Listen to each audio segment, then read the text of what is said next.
Podcast Conta Nova, especial Outubro Rosa. Oferecimento Centro Diagnóstico Lucilo Ávila. Agende os seus exames da mama no luciloavila.com.br.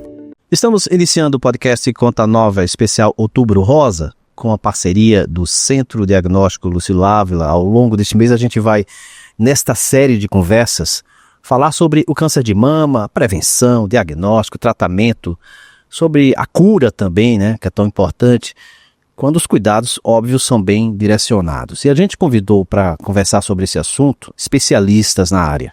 Mirela Ávila, que é radiologista, especializada em mama, diretora médica do Centro Diagnóstico Lucilo Ávila, seja bem-vinda.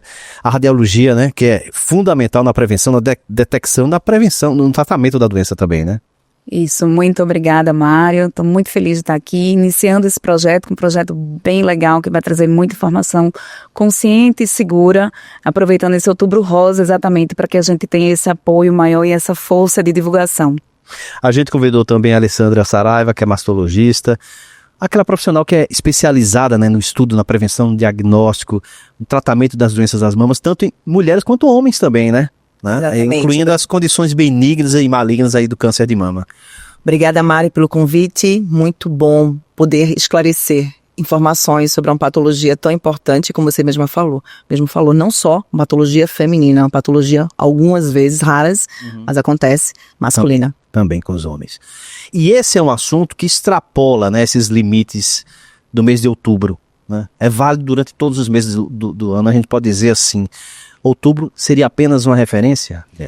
Na verdade, o ano inteiro precisa ser rosa, né? O outubro, ele vem como uma referência muito forte. Há muitos anos vem usado como um mês um mês onde a gente se dedica a realmente falar bastante sobre o assunto, tentar buscar conscientização, buscar também apoio das instituições, tanto privadas como governamentais, para que a gente possa cada dia melhorar essa realidade, né, da jornada do câncer de mama e desmistificar também, trazer um pouco mais de informação. Então, é sim o mês de outubro, mas na verdade, como você disse, tem que ser o ano todo.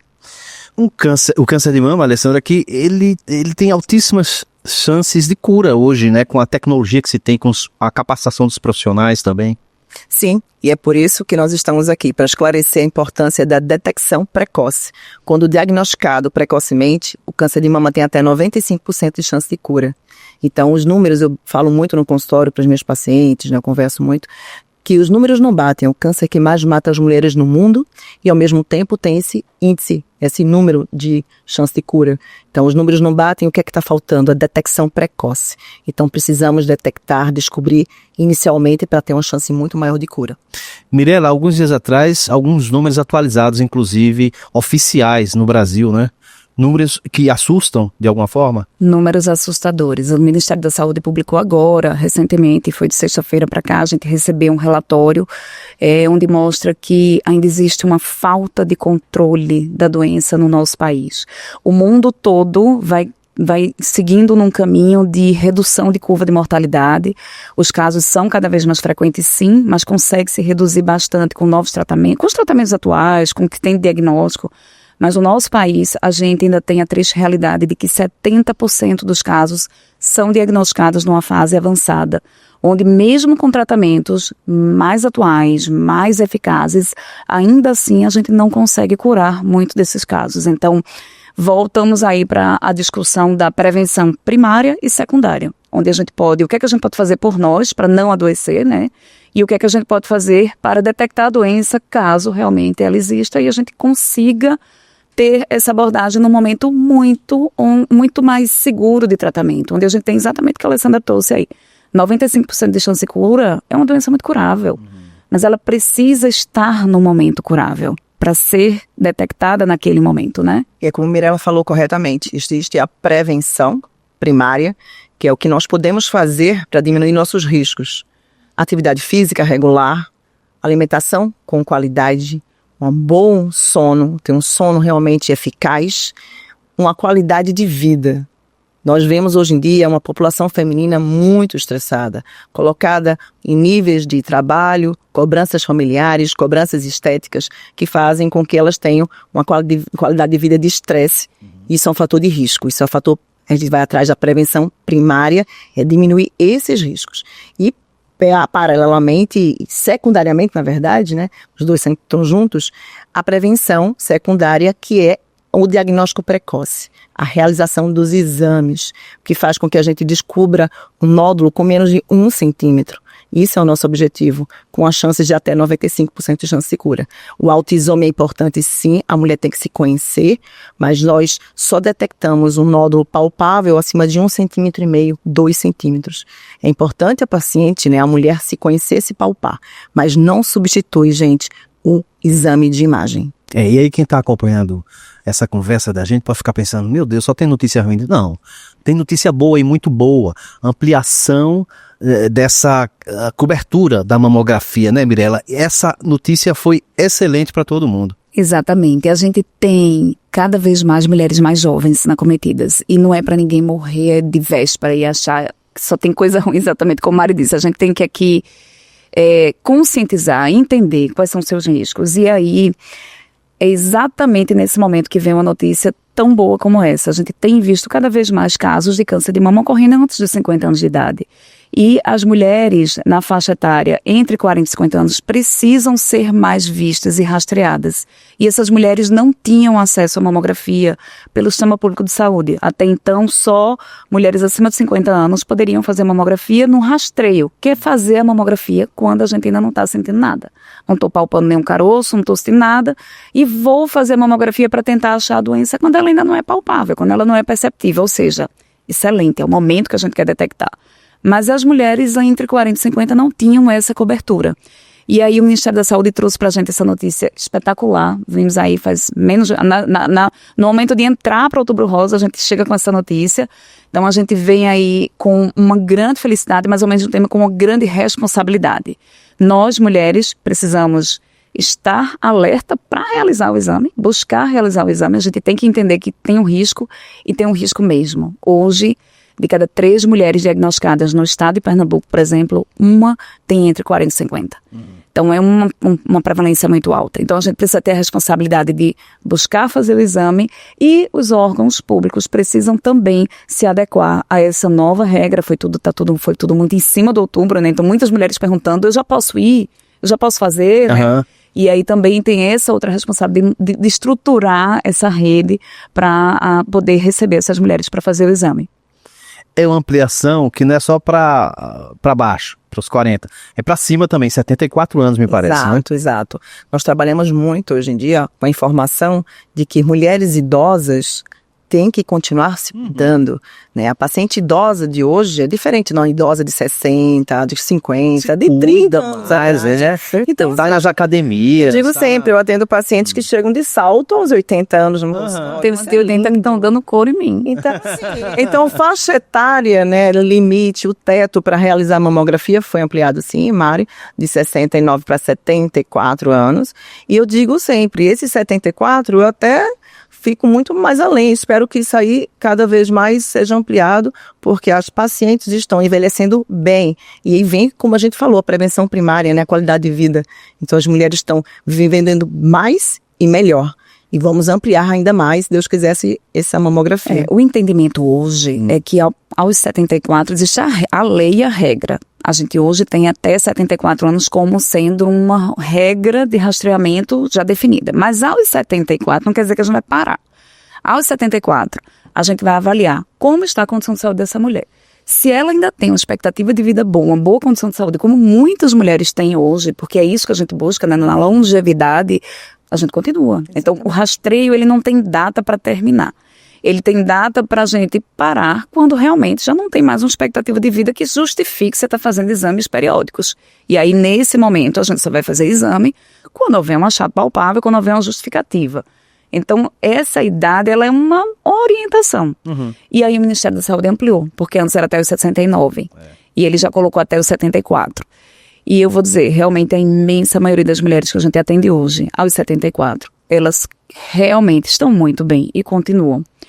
E a coisa que eu queria reforçar, assim, estar bem, que a gente chama da prevenção primária, eu não acho que ninguém deve fazer atividade física ou alimentação saudável porque eu não quero ter câncer de mama, né?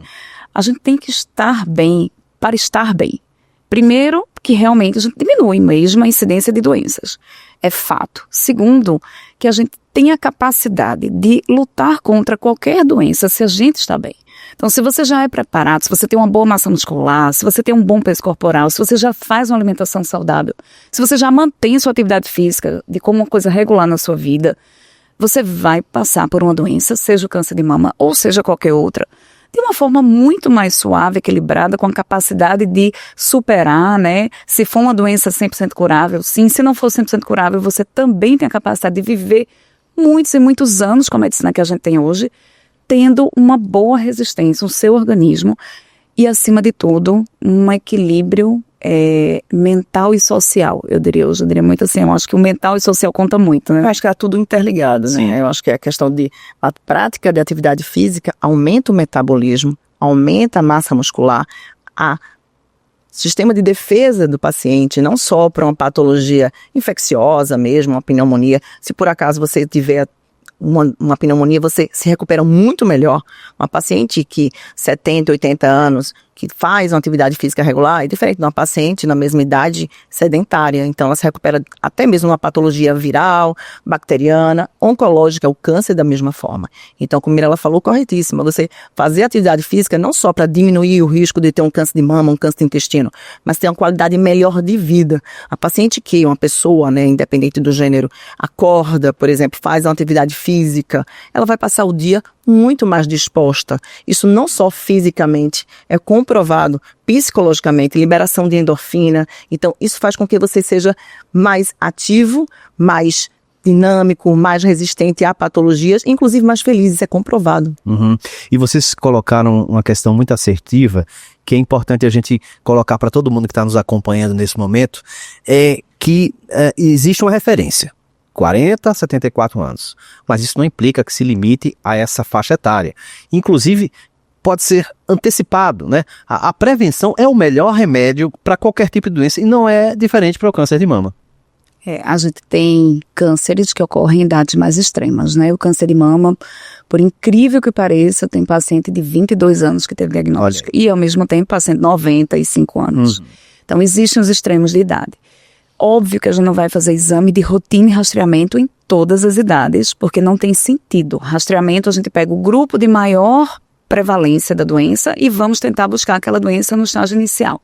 Mas, quem seriam pessoas que a gente precisa tentar identificar a doença em estágios mais jovens, né? São aquelas que a gente chama de pacientes de alto risco, mulheres que têm mais risco para ter câncer de mama. E quem são essas mulheres? E aí eu vou deixar a doutora Alessandra dizer que isso aí realmente é muito mais de área dela. Já até respondendo uma questão, você falou inicialmente, os homens, né? O fator risco principal é o gênero. Sim. 99% dos casos são em mulheres. Uhum. Isso quer dizer que existe câncer de mama em homens, sim, 1% dos casos, mas não faz parte do rastreio. O homem não precisa fazer exame de rotina, apenas se conhecer, palpar as mamas, como palpar realmente um rosto, se conhecer. Então, o homem não faz parte do protocolo do rastreio de câncer de mama, mas existe sim. Então, o fator principal é o gênero, ser mulher, e outro fator importante é a história familiar. Tá? História familiar, um paciente que tem uma mãe, uma irmã, quanto mais próximo o grau parentesco, né, do câncer de mama, maior risco. Outra questão também, quanto mais jovem a paciente que teve, o parente que teve o câncer de mama também. Mas vamos lembrar que não ter história de câncer de mama na família não isenta o câncer de mama. A cada 6 casos de câncer de mama diagnosticados, apenas 1 tem história familiar. Então, essa questão, eu não faço meus exames de rastreio porque eu não tenho história familiar. Não, isso não condiz, gente. Tem que fazer o rastreio sim, independente da história familiar e de queixas. Porque o câncer de mama geralmente não tem sintomas. Olha, uma coisa importante que muitos pacientes, assim, eu tive uma avó, mas foi do lado do meu pai. Isso é importante. Aí toda vez assim, mas por quê? Não, porque câncer de mama só passa pelo lado da mãe, né?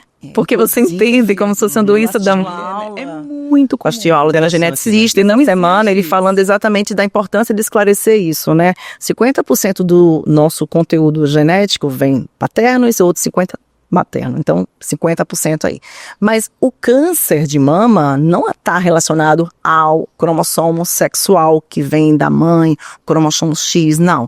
Ele está relacionado a outros genes que não são independentes, não são relacionados com o grau paterno ou materno. Então, 50% da sua genética é do seu pai, 50% da sua mãe, e eles podem sim trazer. Inclusive, o câncer de mama em homens é muito relacionado à genética, à mutação do BRCA2. Então, eu já tive paciente, inclusive, paciente jovem, com 30 anos, que diagnosticou um câncer de mama, e depois de 3 anos, o pai dela, com 65 anos, diagnosticou um câncer de mama. E quando fizemos, né, o estudo genético, eles tinham realmente a mutação do BRCA2. Uma dúvida me surgiu como homem, e para os homens que estão acompanhando também essa nossa conversa. O autoexame no homem, ele é feito, por exemplo, apenas no mamilo, na área do mamilo, ou ele é feito em toda a parte peitoral aqui?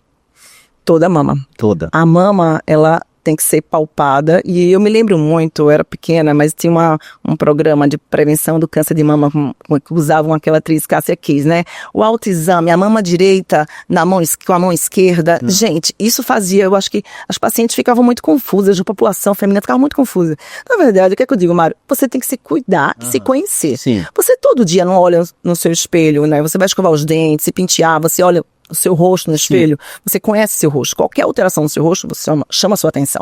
Então, a partir do momento que você palpa a sua mama, homem ou mulher, você sabe exatamente como é a sua mama. Não só a areola, tá? Não só o complexo areolo-mamilar, mas sim a mama toda. Você palpa a sua mama, observa em qualquer sinal de nódulo, alteração da pele, ou seja, se a pele está mais avermelhada, se está mais enrugada, se tem alguma nodularidade, alguma ondulação, qualquer alteração, procurar um especialista. Então, no caso do homem, também realmente avaliar, observar as suas mamas como andam. E nas mulheres, protocolo é 1 vez ao mês fazer o autoexame. Muito bom.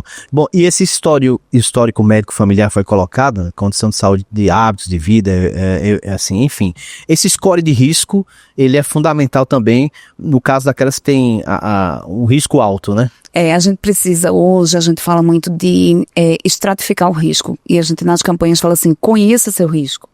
Obviamente que nenhuma mulher é obrigada, nem deve saber, em termos médicos, quais são o risco. Ela tem que procurar isso com uma consulta médica, seja seu médico de família, ginecologista ou realmente um mastologista, que é o ideal, que uma mulher consiga ter um mastologista. Nem todas têm acesso, principalmente no sistema público, mas o mastologista ou o seu médico vai conseguir dizer que fatores você tem de risco e consegue estratificar. Existem uns programinhas na internet mesmo. É personalizado mesmo. Calculadoras de risco que nós usamos. Então, é como Mirella falou corretíssimo, que as mulheres, o ideal é que tenham uma mastologista para chamar de sua. Principalmente depois dos 40 anos, que é quando começa o rastreamento anual, com mamografia, com ultrassom. Então, na consulta, Mário, nós não apenas olhamos os exames, fazemos o exame físico, não. Nós precisamos conhecer a paciente. Histórico familiar é importante, mas também os hábitos. As pacientes já entram no consultório já dizendo, aumentei a quantidade de atividade física. Viu, doutora Alessandra? Estou fazendo mais atividade, já emagreci 2 quilos, porque eles sabem que isso minha alimentação está mais saudável. Exatamente. Então, esse é um score que nós fazemos, né? Existem calculadoras que na consulta nós realizamos com a paciente. Então, não só histórico familiar, pessoal, então levamos em consideração vários pontos. Então, isso é importantíssimo para saber, até mesmo se a gente vai antecipar o rastreio, que normalmente é a partir dos 40, muitas vezes nós temos que antecipar esse rastreio para 35, às vezes ter que incluir outros exames como a ressonância mamária. Então, isso tudo depende da consulta com o seu mastologista, que ela vai realmente qualificar você como qual, né, o risco e realmente ter um protocolo para você. Hoje tem indicação bem formal. Então você termina de responder um questionário desse, por exemplo, na hora ela já lhe dá. O score de risco seu é de 20%. 20% é muito alto. Então, por exemplo, uma mulher que ao final tem um score de risco de câncer de mama de 20%, ela não vai ser colocada apenas no rastreio mamográfico a partir dos 40. A gente começa com ela bem antes. Geralmente, dependendo de todos os fatores dessa avaliação, ela pode ter que começar desde os 25 fazendo ressonância magnética das mamas. Algumas vão ter que antecipar a mamografia e começar aos 30 anos de idade. Algumas vão ter que fazer exame de 6 em 6 meses, porque foi percebido que o risco é tão elevado que a chance dela ter um câncer de mama do tipo agressivo e mais jovem é alta. Então, a gente tem que ficar numa vigilância, a gente chama de vigilância de alto risco. Então, isso tudo, óbvio que não é uma decisão da mulher, tem que ser tomada junto com o médico. E aí a gente vai abrir mão dos outros exames. E por quê? Já que você está dizendo que vai fazer ressonância, por que ressonância é melhor do que mamografia? Por que estão mandando a gente fazer mamografia, né? Na verdade, ressonância, ultrassom e mamografia são os 3 exames mais frequentes para a gente usar na imagem de mama. A diferença é que a mamografia é uma fotografia, é um raio-x da mama. E a gente faz 4 fotos, 2 de cada mama. E com ela a gente consegue detectar o câncer no estágio inicial da forma mais frequente, que são formatos de alterações que aparecem ali e que são bem visíveis a partir dos 40 anos de idade.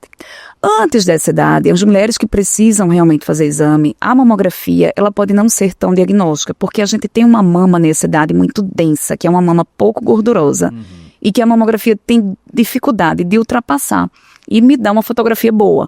E nesse contexto, o ultrassom vem para ajudar muito, que o ultrassom vai me ajudar a ver o que é cisto, o que é nódulo.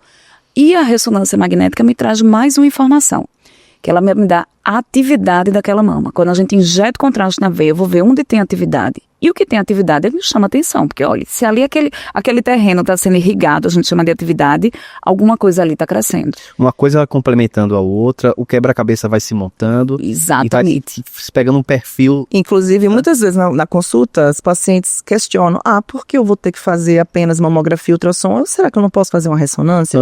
Alessandra, será que não era melhor suspender a mamografia, só fazer a ultrassom? E a minha resposta é exatamente essa. Os 3 exames se completam. Cada um vem mostrar algo para a nossa investigação. Então, a importância realmente do médico indicar um exame quando for importante. E tudo gera custo. Então, a gente tem que ter um racional. Você não pode, tudo gera custo, tem risco, né? Ressonância, não sei se vocês já fizeram aqui, mas ressonância você entra num tubo. Tem pessoas que têm dificuldade pela fobia de espaço fechado. Você usa contraste na veia. Fazer um acompanhamento anestésico. E alergias. Então, assim, tudo a gente tem que considerar riscos, benefícios e custos. Então, tudo isso é feito dentro de um racional de indicação. Não adianta você chegar lá, às vezes chega lá, doutora, peça tudo. Então, doutora, eu só quero ressonância. Não, vamos entender qual vai ser o exame mais benéfico para você. Até porque os exames encontram alterações. E nem sempre as alterações são câncer. Na verdade, a maioria não vai ser câncer. Então, se a gente sai atirando para todo lado e fazendo exame demais, a gente às vezes acha coisa demais. Gera muitas ansiedades e estresses que muitas vezes poderiam ter sido vamos dizer assim, evitados, biópsias desnecessárias que a gente poderia fazer num racional melhor. Então, é comum, a gente como radiologista, a gente faz o que chega pra gente pedido, né? Então, chega lá pedido pelo médico e a gente faz. Mas tem muitos exames que a gente vê que não deveriam ser indicados daquela forma e acabam gerando isso. Então, muitas vezes é realmente assim, tem cuidado, não sai pedindo para qualquer pessoa. Me dá aí uma requisição, é comum, né? Eu tenho um amigo que é médico, eu tô doida para ali fazer uma ressonância. E pede, vai lá e faz. E aí, com o resultado... acompanhamento, por exato, exemplo, tem que entrar consulta. Você, na consulta com o seu mastologista, ela vai realmente ver o que é importante, indicar de quanto e quanto tempo. Eu digo muitas vezes, né? Você não ir para um especialista faz você, muitas vezes, fazer exames a menos e outras a mais. Isso. Então, temos que ter realmente... E, além disso, né, a paciente chega muitas vezes com um exame que eu olho, observo aquele exame e vejo que tem... Porque às vezes não é porque seja um profissional inadequado, mas às vezes é porque o paciente, o profissional não é especialista. Hoje em dia temos um especialista que é o radiologista mamário. Então, Mirella é uma especialista em mama. Então, é diferente de um ultrassonografista que não faz mamografia, que não faz ressonância. É um médico do check-up, né? Então, assim, é importante ele fazer realmente, a gente ter esse médico, né, que acompanha, de repente um generalista, mas a importância também de ir para um mastologista a partir dos 40 para orientar e saber que exames fazer, como fazer da melhor forma para ter esse rastreamento. Eu digo sempre que cada paciente é única.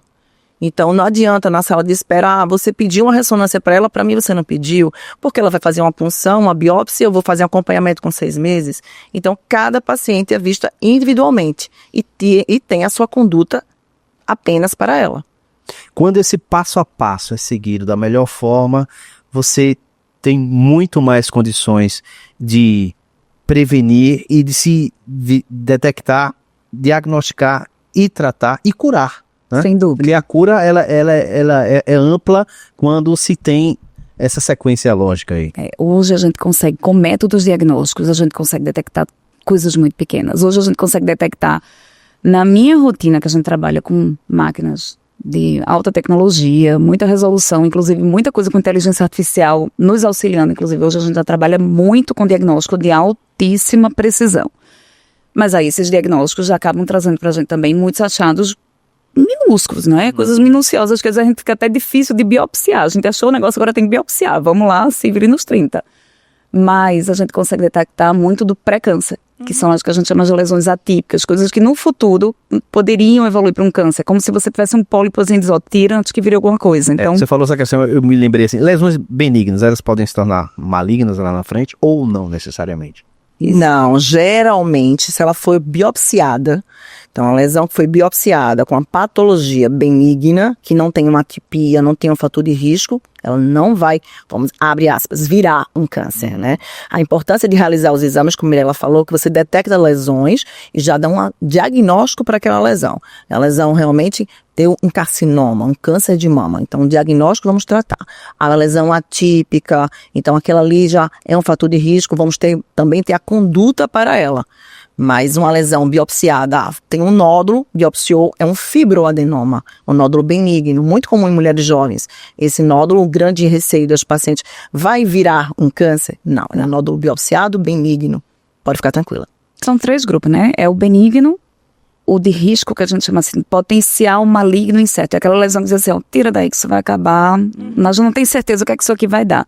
E o câncer? Então, o que é que a gente tem? Esses 2 grupos do meio, o intermediário, que é o potencialmente para virar um câncer, e o câncer, isso aí a gente tem que resolver. Exatamente. O benigno, ele não, sendo biopsiado, bem identificado. E aí eu queria aproveitar até falar um pouquinho das biópsias, que é uma coisa que traz muito anseio. Quando você vai fazer um exame de mama, é muito comum. A mama é um tecido muito proliferativo. A mama tende a formar nódulo, cisto. É muito difícil fazer um exame, principalmente de ultrassom, e não encontrar nada. Muito difícil. A mama forma coisa, é comum. Mas o que acontece é que a imensa maioria, mas a grande maioria vai ser benigno. A gente, de cara, pelos exames e tudo que a gente tem em imagem e tecnologia, a gente já consegue, na maioria das vezes, dizer assim, ó, esse aqui nem precisa, não se preocupe, isso aqui é um cisto, não vai fazer nada. E já explica a mulher na hora tudo. Alguns a gente precisa acompanhar, porque são lesões que têm característica benigna, mas apareceu agora, vamos ver como é que tá, o aspecto não é de câncer, mas não vamos esperar 1 ano não, vamos olhar com 6 meses. E daí a importância, né, como ela está falando, do acompanhamento. Então acaba sendo um jogo de bola, radiologista com mastologista. A gente avalia a paciente, os riscos, pede o exame corretamente, vai para o radiologista vê algo, dependendo dos fatores de risco, a gente biopsia ou não. Às vezes é uma lesão benigno, mas tem risco. A gente leva em consideração tudo isso para ter uma conduta. Isso. Aí a lesão suspeita, essa tem que biopsiar. Sim. Ela nem sempre é câncer. Ainda assim, tem muita lesão, que é o aspecto da imagem é suspeito, mas quando é biopsiada é benigna. Então, assim, essa a gente tem que biopsiar. E biópsia hoje é feita de uma forma muito mais simples. É feita numa sala de exame, seja por ultrassom, que a maioria é feita numa sala de ultrassom, seja numa sala de mamografia, onde faz biópsia, que é especificamente uma mamografia para biópsia, ou até mesmo por ressonância.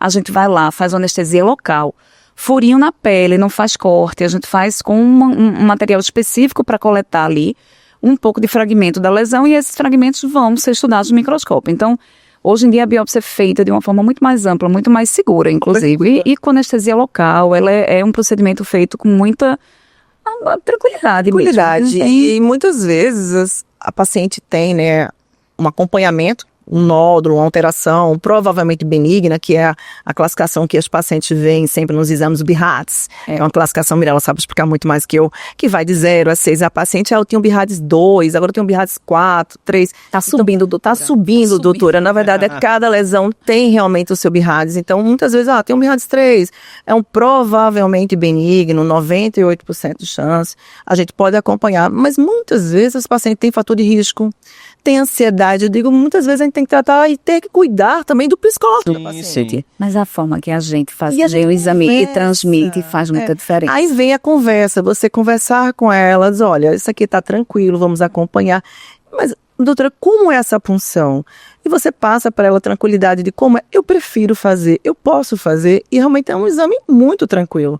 E que vai trazer uma paz para o paciente. Não é o fim do mundo, não é. Então, eu acho que isso aí é uma responsabilidade imensa que a gente tem, que você tem como mastologista, a gente como radiologista, porque se você vai lá e vê uma lesão que você achou que é suspeita e que merece uma biópsia, e aí você olha para a cara primeiro que você já vai, o paciente fica olhando para sua cara, você está fazendo exame, ela está olhando o tempo inteiro para sua cara, doutora, sua cara está mudando.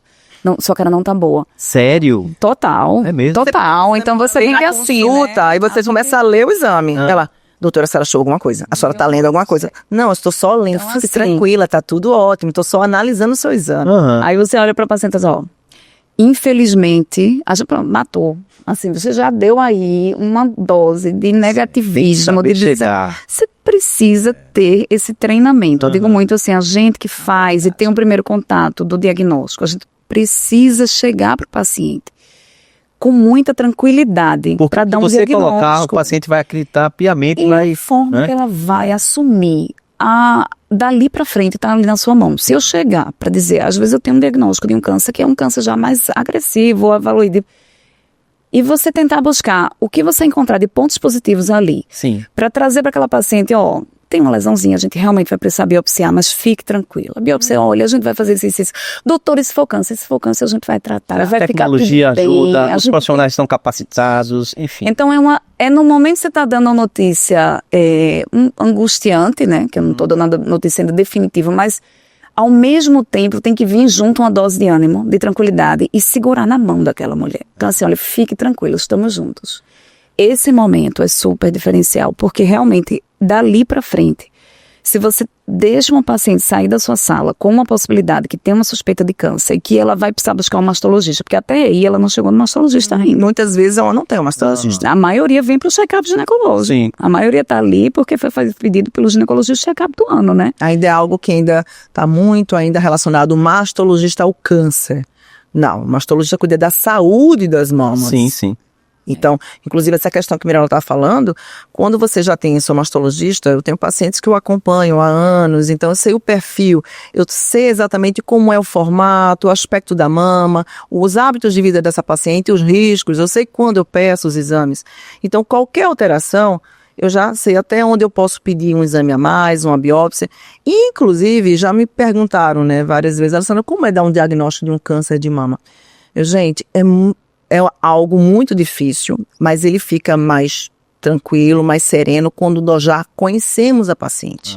Porque nós, quando recebemos um exame, o radiologista coloca o aspecto deste nódulo, dessa alteração, nós já conversamos com a paciente na consulta, falamos dos riscos e falamos também das curas, dos tratamentos, da abordagem, ela se sentir ali segura, ela sai segura da consulta. Sentir acolhida, sabendo que ela vai protegida, fazer um né? exame com um profissional específico qualificado, vai voltar e tudo vai se resolver. Acolhimento e direcionamento, né? É muito ruim você não saber o que vai acontecer pra frente. E agora? Ai, meu Deus, e você, muitas vezes, a gente não tem muito o que dizer do direcionamento, porque eu preciso ter aquele diagnóstico definitivo, ainda que eu não tive ainda, né? Eu vi só uma lesão suspeita, mas você conseguir, no mínimo, dar algum direcionamento do que vem, mesmo a pessoa saber que vai fazer quimioterapia, mas ela sabe que vem pela frente. E mostrar a ela que ela tem uma aliada ali, né? Totalmente. A profissional que está ali Ela junto não está dela só. e que vai, né? Não está só, exatamente. Isso. Faz parte da rede de apoio. Faz parte, como mas família, é assim como- difícil, sabe? Eu acho que muitas vezes o médico tem medo de se comprometer. A gente vive também um momento muito de judicialização, né? Então você chegar para dizer as coisas assim, tem serviço que eu fico muito impressionada, que tem assim, um aviso, não converse com o médico, ele está em horário de atendimento e precisa de concentração. Então é como se fosse assim, fale o mínimo possível, porque você pode se comprometer. Então às vezes você diz assim para uma paciente, alguma coisa que você realmente pode ao final se comprometer juridicamente, né? Mas a gente precisa muito balancear, porque esse é o diferencial que a gente vai ter dessa medicina da inteligência artificial. E que a gente, assim, vai usar. Eu já uso muito IA no meu dia a dia. Para mama, então, tem muita coisa. E esse é um assunto que a gente pode... É assunto para outra conversa nossa no Isso, a podcast, gente né? vai ter que trazer um grupo de especialistas para tratar desse assunto. A gente tem muita coisa para falar. Mas aí, assim, o contexto que eu queria trazer, assim, é aí onde a gente vai poder ter mais tempo para ter mais atendimento de qualidade ao nosso paciente. E antes Não de... só nos exames, não só os exames, nas consultas. Nós temos aí realmente a IA ajudando na consulta, nós diminuindo o tempo, digitando, escrevendo, preenchendo ficha, formulários, para que olhar a paciente no rosto, né, no olho, Haja mais conversar, Tem, e é necessário. Eu digo sempre que o meu consultório não é só de mastologista, é de psicologia também. Então a gente tem que entender o que está acontecendo com essa paciente. Paciente que chega muitas vezes ansiosa, estressada, está na menopausa, necessitando fazer uma reposição hormonal. Eu tenho uma paciente que entrou no menopausa, né, com sintomas de climatério com os 39 anos. O normal, o mais frequente, é dos 45 aos 55. Então ali ela chega ansiosa, tem uma história familiar para câncer de mama, não sabe se pode fazer a reposição. Então você tem que sentar e conversar. Quais são os hábitos, como é a vida dessa paciente. Então trazer tranquilidade, chegar junto. Então não tem como a gente atender apenas preenchendo ficha. Você tem que realmente chegar junto. A Alessandra trouxe outro assunto para um outro podcast, viu? Questão da reposição, menopausa, né? Vão tratar. Meninas, como o tempo, quando a conversa é boa, o tempo passa rápido, né? Mas eu queria, antes da gente encerrar, a mensagem de cada uma para todo mundo que está nos acompanhando até esse momento e que ficou curioso, curiosa em relação a esse assunto. Que mensagens você teriam para levar para essas pessoas que estão nos acompanhando aí? Bem, primeiramente, é importantíssimo o Outubro Rosa para lembrar para você, mulher. Estamos em outubro, já chegando ao final de 2025. Como anda a sua saúde? Como andam as suas mamas? O que você está fazendo por você? Isso é algo que depende apenas e no dia a dia do que você faz por si. Então, procure se olhar, procure se cuidar, ou ao acordar, até o dormir, o que você faz por você. E realize seus exames de imagem. Você é a pessoa mais importante da sua vida. Se priorize. Um exame ao ano não é nada no seu tempo, mas significa muito tempo a mais para sua vida. Então, você é a pessoa mais importante da sua vida. Se cuide, se priorize. É isso aí. Fortalecer essa mensagem, exatamente. Essa mulher da vida intensa que a gente vive, né? Hoje em dia a gente tem inúmeras demandas, inúmeras pessoas na nossa rede. Eu diria que é uma rede de apoio, mas ao mesmo tempo a gente se sente a apoiadora total dessa rede, né? Mas para que a gente realmente possa ser essa mulher que cuida de tanta gente e que quer aí carregar todos os pratos e fazer a dança, né, de tentar conseguir dar conta de tudo isso dia a dia, a gente tem que estar bem. A gente precisa estar bem com nós mesmos, bem mentalmente, de saúde. E para isso a gente precisa se permitir. A gente precisa realmente se priorizar. E esse é um apelo que eu faço. Não veja a sua saúde como uma obrigação, que você vai ter que parar e que aquilo ali vai ser doloroso, que tenha medo de um diagnóstico. Muito pelo contrário. Não tenha medo, deixe que isso seja entendido como mais uma jornada de bem-estar. Uma jornada onde você vai ali, naquele momento, é um momento seu, buscar fazer, seja uma mamografia, uma consulta, entender quais são os seus riscos.